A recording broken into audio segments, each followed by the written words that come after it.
भक्तगणों, आज आपको महाभारत में चित्रांगदा का विलाप, बहुवाहन का शोक, उलूपी के प्रयत्न से अर्जुन का पुनः जीवित होना तथा उन सब की बातचीत, यह कथा आज आपको सुनाऊंगा। आप इसको ध्यानपूर्वक सुनें और इस चैनल को लाइक करें, सब्सक्राइब करें। वैश्वायन जी कहते हैं, जन्मेजय, चित्रांगदा पति वियोग के दुख से संतप्त होकर बहुत विलाप करती हुई मूर्छित हो गई और पृथ्वी पर गिर पड़ी। कुछ देर बाद जब उससे होश हुआ तो उसने देखा नाग कन्या उलूपी दिव्य रूप धारण के सामने खड़ी है। उससे देखकर चित्रांगदा कहने लगी, उलूपी, देखो, तुम्हारे ही कहने से मेरे पुत्र ने बाण मारकर समर विजयी अर्जुन की हत्या की है। रणभूमि में मरकर पड़े हुए अपने स्वामी को आज तुम भी जी भर कर देख लो। तुम तो श्रेष्ठ धर्म को जानने वाली और बड़ी पतिव्रता हो ना। इसी से ही तुम्हारे पतिदेव आज तुम्हारे ही प्रयत्न से मारे जाकर रणभूमि में सो रहे हैं। बहन, मैं तुमसे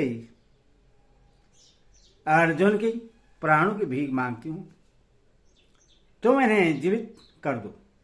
कल्याणी, तुम्हें सब धर्मों का ज्ञान है और तीनों लोगों में तुम्हारी ख्याति फैली हुई है, अतः तुम स्वामी को जिला सकती हो। आर्य, मैं अपने बेटे के लिए उतना शोक नहीं करती। मुझे तो इन पतिदेव के लिए ही अत्यंत शोक हो रहा है, जिनका मेरे यहाँ इस प्रकार अतिथि सत्कार किया गया। नाग कन्या उलूपी से इस प्रकार कहकर परम यशस्विनी चंद्रगदा अपने स्वामी अर्जुन के पास जाकर बोली, प्रियतम, उठो, मैंने तुम्हारा घोड़ा छुड़वा दिया है। तुम्हें तो महाराज युधिष्ठिर के यज्ञ संबंधी अश्व के पीछे पीछे जाना है, फिर यहां कैसे सो रहे हो? समस्त कौरवों के प्राण तुम्हारे ही अधीन हैं। तुम तो दूसरों के प्राण दाता हो, तुमने स्वयं कैसे प्राण त्याग दिया? इसके बाद वह उलूपी से फिर कहने लगी, उलूपी, पतिदेव पृथ्वी पर मरे पड़े हैं, इन्हें अच्छी तरह देख लो। तुमने बेटे को उकसाकर स्वामी की हत्या कराई है। क्या इसके लिए तुम्हें शोक नहीं होता?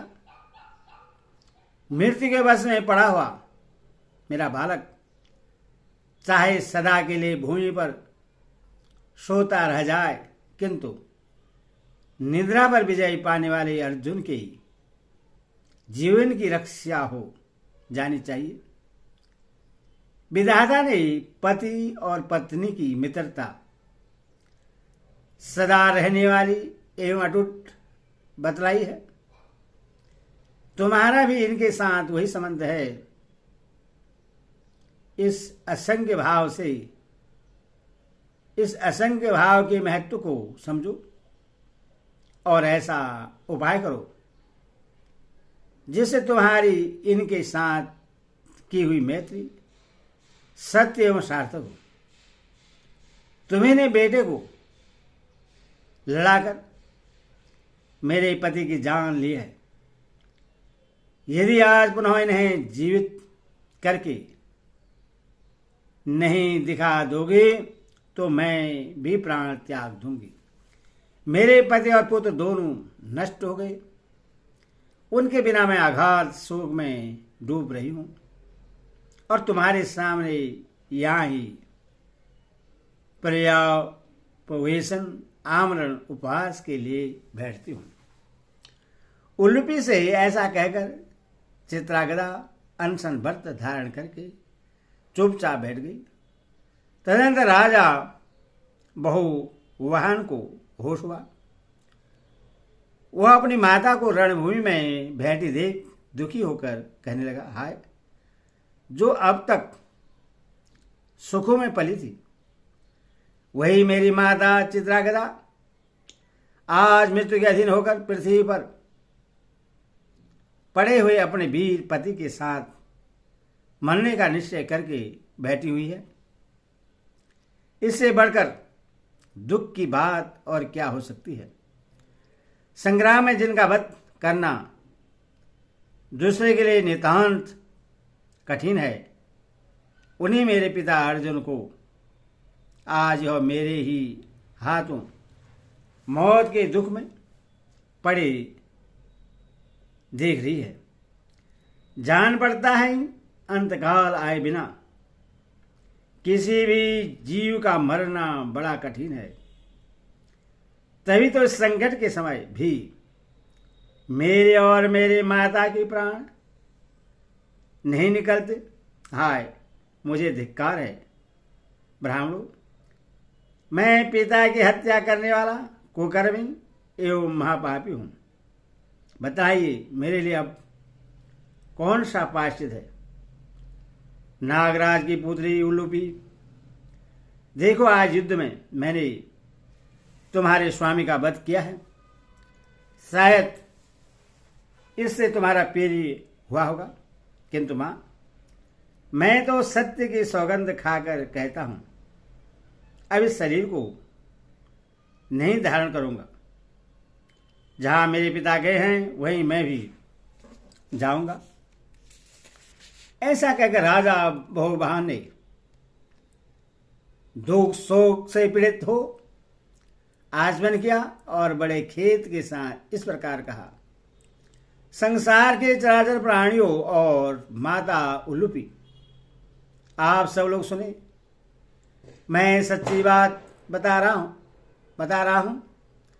यदि मेरे पिता नरश्रेष्ठ अर्जुन आज जीवित होकर नहीं उठे तो मैं इस रणभूमि में ही उपवास करके अपने शरीर को सुखा डालूंगा। पिता की हत्या करके अब मेरे लिए दूसरा कोई प्रायश्चित नहीं है। ये पांडुपुत्र धनंजय महान तेजस्वी धर्मात्मा ता मेरे पिता थे। इनका वध करके मैंने महान पाप किया है।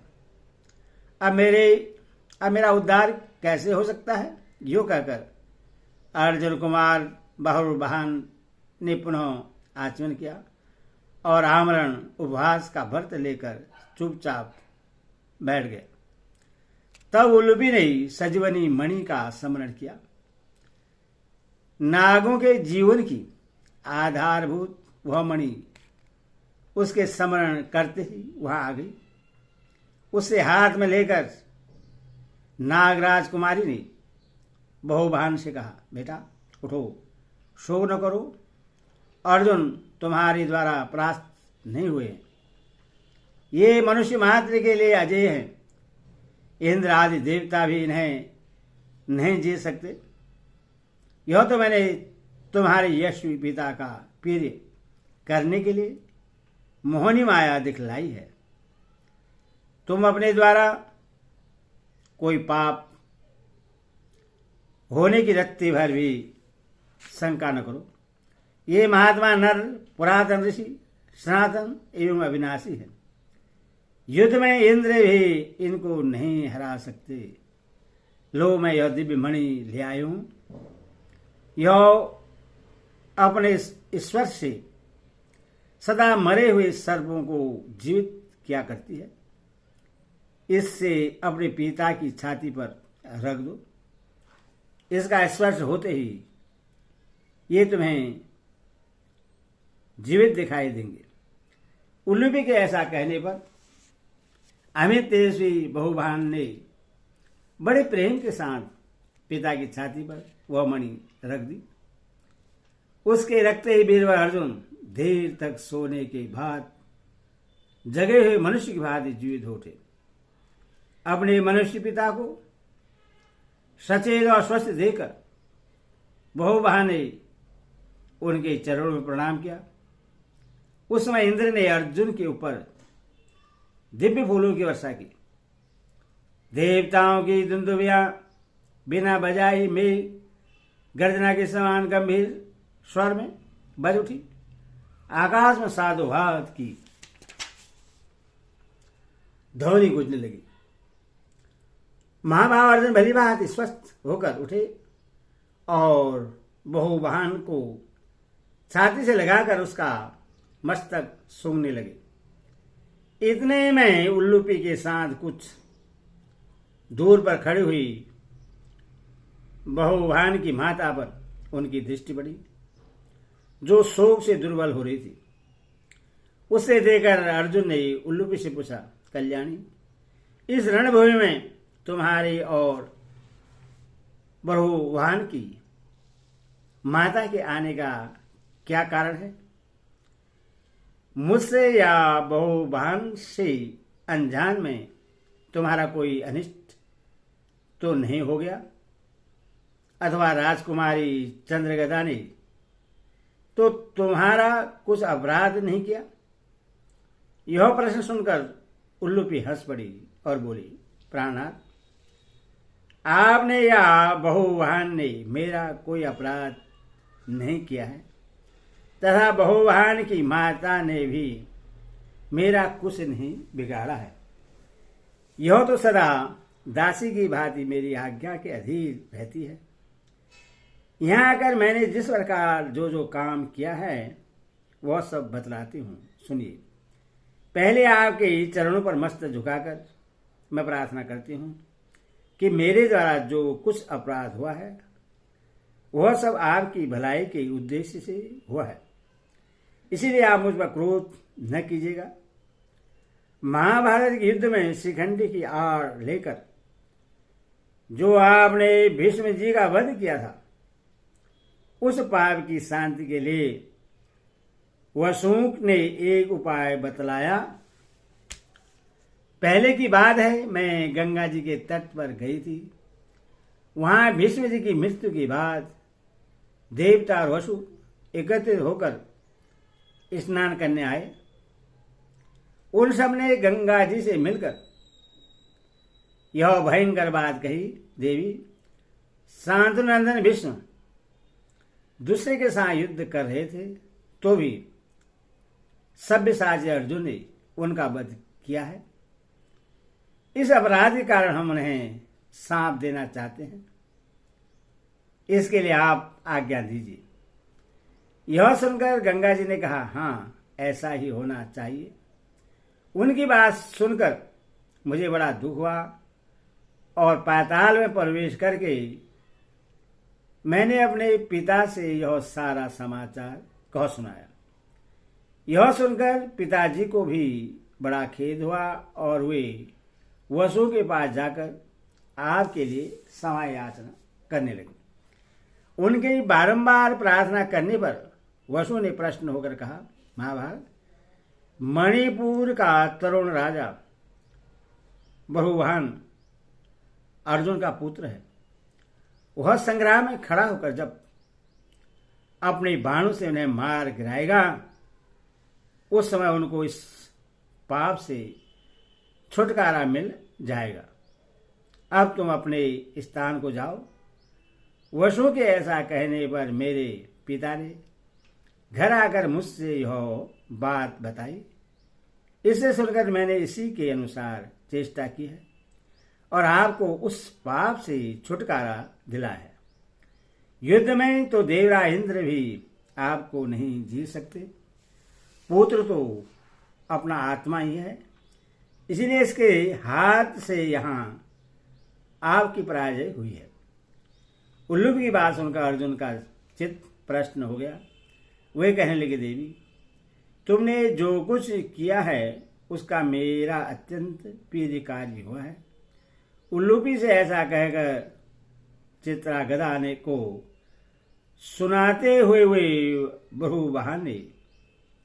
बहुवाहन से बोले, बेटा, आगामी चैत्र की पूर्णिमा को महाराज युधिष्ठिर का अश्वमेध यज्ञ होने वाला है।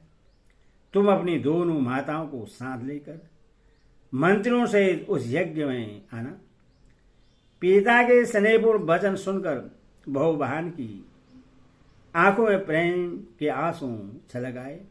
वह बोला, धर्मज्ञ, आपके आज्ञा से मैं अवश्य अश्वमेध यज्ञ में सम्मिलित होऊंगा और उसमें ब्राह्मणों को भोजन परोसने का काम करूंगा। इस समय आपसे एक प्रार्थना है।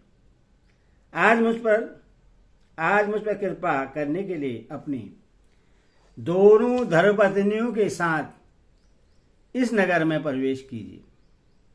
यह भी आपका घर है। इसमें एक रात सुखपूर्वक निवास करके कल से मेरे घोड़े के पीछे पीछे जाएगा।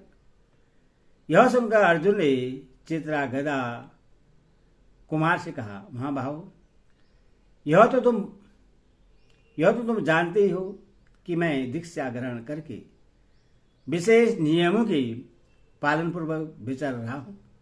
इसीलिए जब तक यह दीक्षा पूर्ण नहीं हो जाती तब तक मैं तुम्हारे नगर में नहीं प्रवेश कर सकता। यह यज्ञ का घोड़ा अपनी इच्छा के अनुसार चलता है। इससे कहीं भी रोकने का नियम नहीं है। अतः तुम्हारा कल्याण हो। मैं अब जाऊंगा। मेरे ठहरने के लिए कोई स्थान नहीं है। तदनंतर बहुबहन ने अर्जुन को विधिवत पूजा की और वे अपनी दोनों भार्याओं की अनुमति लेकर वहां से चल दिया।